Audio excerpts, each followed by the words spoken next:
अथ देवाय कवचम। ओम चंडिका देवी को नमस्कार है। मार्कंडेय चीनी का पितामह जो संसार में परम गोपनीय तथा मनुष्यों की रक्षा करने वाला है और जो अब तक आपने दूसरे किसी के सामने प्रकट नहीं किया हो, ऐसा कोई साधन मुझे बताइए। ब्रह्मा जी बोले, ब्राह्मण, ऐसा साधन तो एक देवी का कवच ही है जो गोपनीय से भी परम गोपनीय, पवित्र तथा संपूर्ण प्राणियों का उपकार करने वाला है। महामुनि, उसे श्रवण करो। देवी की 9 मूर्तियां हैं जिन्हें नवदुर्गा कहते हैं। उनके पृथक पृथक नाम बतलाए जाते हैं। प्रथम नाम शैलपुत्री है, दूसरी मूर्ति का नाम ब्रह्मचारिणी है, तीसरा स्वरूप चंद्रघंटा के नाम से प्रसिद्ध है, चौथी मूर्ति को कुष्मांडा कहते हैं, पांचवी दुर्गा का नाम स्कंद माता है, देवी के छठे रूप को कात्यायनी कहते हैं, सातवां कालरात्रि और आठवां स्वरूप महागौरी के नाम से प्रसिद्ध है, नवीं दुर्गा का नाम सिद्धिदात्री है। ये सब नाम सर्वज्ञ महात्मा वेद भगवान के द्वारा ही प्रतिपादित हुए हैं।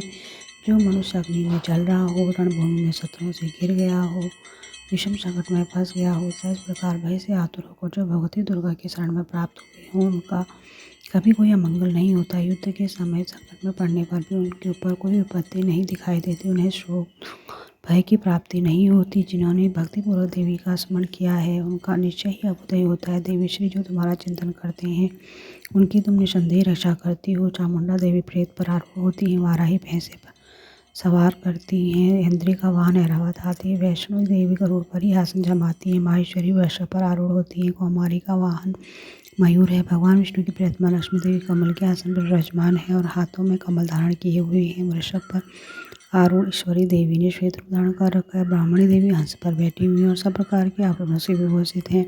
इस प्रकार ये सभी माताएं सब प्रकार की योग शक्तियों से संपन्न हैं। इनके सिवा और बहुत ही सी देवियां हैं जो अनेक प्रकार के आभूषण की शोभा से युक्त तथा नाना प्रकार के रत्नों से सुशोभित हैं। ये संपूर्ण देवियां क्रोध में भरी हुई हैं और भक्तों की रक्षा के लिए रथ पर बैठी दिखाई देती है। ये शंख, चक्र, गदा, शक्ति, हल और मूसल, खेटक और तोमर, परशु तथा पास, कुंत और त्रिशूल एवं उत्तम सांग, धनुष आदि अस्त्र शस्त्र अपने हाथों में धारण करती है। दैत्यों की शरीर का नाश करना, भक्तों को देना और देवताओं का कल्याण करना ही उनके शस्त्र धारण का उद्देश्य है।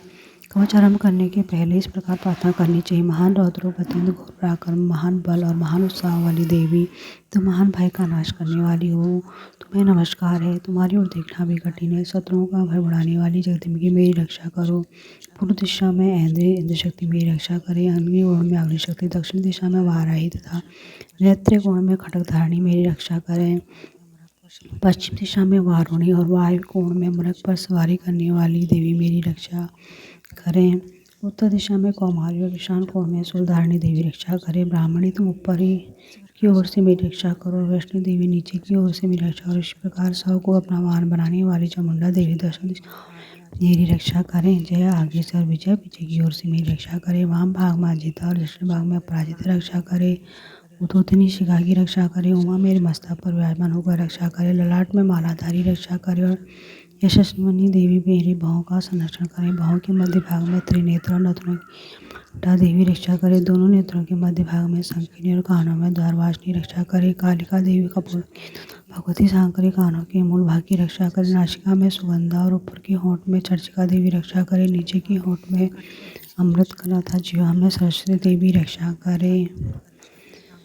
कौमारी दांतों की और चंडिका कंठ प्रदेश की रक्षा करे। चित्रघंटा गले की, घाटी की और महामाया तारों में रहकर रक्षा करे। कामाक्षी ठोड़ी की और सर्वमंगला मेरी वाणी की रक्षा करे। भद्रकाली गिरिवामा और धनुधरी पृष्ठवंश मृदुंड में रहकर रक्षा करे। कंठ के बाहरी भाग में नीलगिरी और कंठ की नली में कर्ण को मेरी रक्षा करे। दोनों कंधों में खड्गिनी और मेरी दोनों भुजाओं धारणी रक्षा करे। दोनों हाथों में दंडनी और अंगुलियों में अंबिका रक्षा करे। शूलेश्वरी नखों की रक्षा करे। कुलेश्वरी कुर्सी पेट में रहकर रक्षा करे। महादेवी दोनों स्तनों की और सुगुनाशिनी देवी मन की रक्षा करे। ललिता देवी हृदय में और सूलधारणी उदर में रहकर रक्षा करे। नाभि में कामिनी और गुहा भाग की गुहेश्वरी रक्षा करे। पुतना और कामिका लिंग की और महिषवाहिनी मुग्धा की रक्षा करे।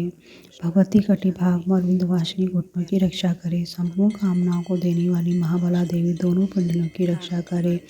नरसिंही दोनों घुटियों की और तेसी दोनों चरणों के पृष्ठभाग की रक्षा करे। श्री देवी पैरों की अंगुलियों में और तलवासिनी पैरों के तलों में रहकर रक्षा करे। अपनी दाढ़ों के कारण भयंकर दिखाई देने वाली दृष्ट कराली देवी नखों की और उध्रकेशनी देवी केशों की रक्षा करे। रोमालियों के छिद्रों में कौवारी और त्वचा की भाग्यश्री देवी रक्षा करे। पार्वती देवी रक्त, मज्जा, वसा, मांस, हड्डी और मेद की रक्षा करे। आंतों की कालात व पित्त की मुक्तेश्वरी रक्षा करे। मूलाधार आदि कमल कोशों में पद्मावती देवी और कफ में चूड़ामणि देवी स्थित होकर रक्षा करें। नख के तेज की ज्वालामुखी रक्षा करें। जिसका किसी भी अस्त्र से भेदन नहीं हो सकता, वह वेदा देवी शरीर की समस्त संधियों में रहकर रक्षा करे। ब्राह्मणी आप मेरी वीर की रक्षा करें। क्षत्रिय छाया के साथ धर्मधारिणी देवी मेरे अहंकार, मन और बुद्धि की रक्षा करें।